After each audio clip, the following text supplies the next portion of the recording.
பிரியமானவர்களே, இயேசுவின் நாமத்தில் நான் உங்களை வாழ்த்துகிறேன். இந்த நாள் ஒரு விசேஷமான நாள், எனக்கு விசேஷமான நாள். அந்த சந்தோஷத்தை உங்களோடு நான் பகிர்ந்து கொள்கிறேன். ஏசாயா 45 4 ஆண்டவர் சொல்லுகிறார், நான் உன்னை பெயர் சொல்லி அழைத்து நீ என்னை அறியாதிருந்தும் உனக்கு என் நாமத்தை நான் தரித்தேன் அப்படின்னு ஆண்டவர் சொல்றார். நீ என்னை அறியாம இருந்த, நான் உன்னை பெயர் சொல்லி அழைத்து என் பிள்ளையா மாத்திட்டேன் அப்படின்னு ஆண்டவர் சொல்றார். உங்களை பார்த்து சொல்றார். இது என் வாழ்க்கையில ரொம்ப பொருத்தமான ஒரு காரியம். ஏன் தெரியுமா? இந்த மார்ச் மாதம் 18 என் வாழ்க்கையில மறக்க முடியாத நாள். ஒவ்வொரு வருடமும் இந்த நாள்ல அதிகமாக நான் தேவனை துதித்து மகிழுவேன். என் 1972 வருஷம் மார்ச் மாதம் இதே 18 விடியற் காலை அதிகாலை 4 மணிக்கு தான் இயேசு என்னை நேரடியாய் சந்தித்து பாவ மன்னிப்பின் நிச்சயத்தை, நான் ரட்சிக்கப்பட்ட சந்தோஷத்தை எனக்கு கொடுத்தார். அதனால என் வாழ்க்கையில் இது மறக்க முடியாத நாள். என்னை பெயர் சொல்லி அழைத்து அவருக்கு சொந்தமாக்கி கொண்ட ஒரு நாள் இது. அவர் என்னை சுகமாக்கி 3 வருஷம் ஆயிற்று. 3 வருஷமா பக்தியா இருந்தேன், பக்தி உள்ள கிறிஸ்தவனா இருந்தேன். ஆனா இயேசுக்கு எனக்கும் சம்பந்தமே இல்லை.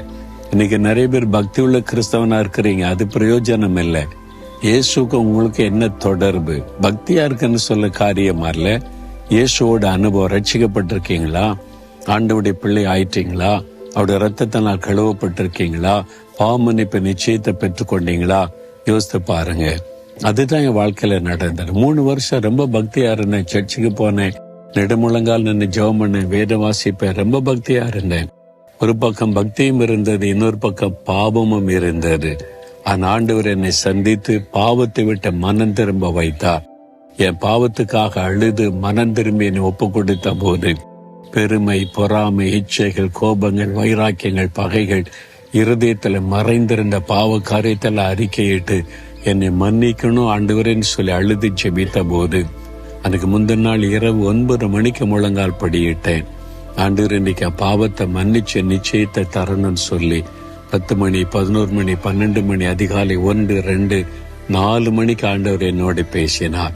உன் பாவத்தை மன்னித்தேன், நீங்க செய்த என்னுடைய மகன் என்பதாய். அதுதான் என் வாழ்க்கையில மறக்க முடியாத ஒரு நாள் நேரம். அந்த இயேசு கிறிஸ்து அந்த நாள்ல இருந்து இதுவரைக்கும் என்ன அவ்வளவு சந்தோஷமாய் வைத்திருக்கிறார். அந்த ரட்சிப்பின் சந்தோஷம் எனக்குள் நிலைத்திருக்கிறது. இன்றைக்கு அந்த இயேசு உங்களை சந்திக்கிறார்.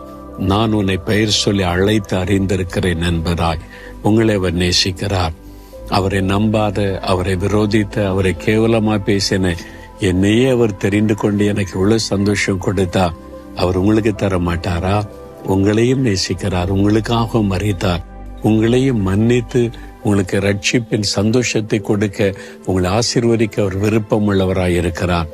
இன்னைக்கு சொல்லுங்க, ஆண்டவரே இயேசுவே, என் வாழ்க்கையில நீங்க சந்திக்கணும், என்னையும் பெயர் சொல்லி அழைத்து தெரிந்து கொள்ளணும், நான் உமக்குள்ள இருந்து சந்தோஷமா மன மகிழ்ச்சியா இருக்கணும், அந்த ஆசீர்வாதத்தை ரட்சிப்பின் சந்தோஷத்தை தாங்கன்னு கேளுங்க. இன்னைக்கு ஆண்டவர் தருவார். அப்படின்னு இருதயத்துல கை வைத்து, ஆண்டவரே இந்த மகன், இந்த மகள், இயேசுவே என் பாவத்தை மன்னிங்க, என் உள்ளத்துல வாங்க, எனக்கு இந்த ரட்சிப்பின் சந்தோஷத்தை தாங்க, என்னையும் பெயர் சொல்லி அழைத்து அறிந்திருக்கிற தேவன் நீர், நான் விசுவாசித்து உம்முடைய கரத்துல ஒப்பு கொடுக்கிறேன் என்று யார் யார் ஜெபிக்கிறாங்களோ அவங்களுக்கெல்லாம் அந்த ரட்சிப்பின் சந்தோஷத்தை கொடுத்த மகிழ பண்ணும். இயேசுவின் நாமத்தில் ஜெபிக்கிறேன் பிதாவே. ஆமேன், ஆமேன்.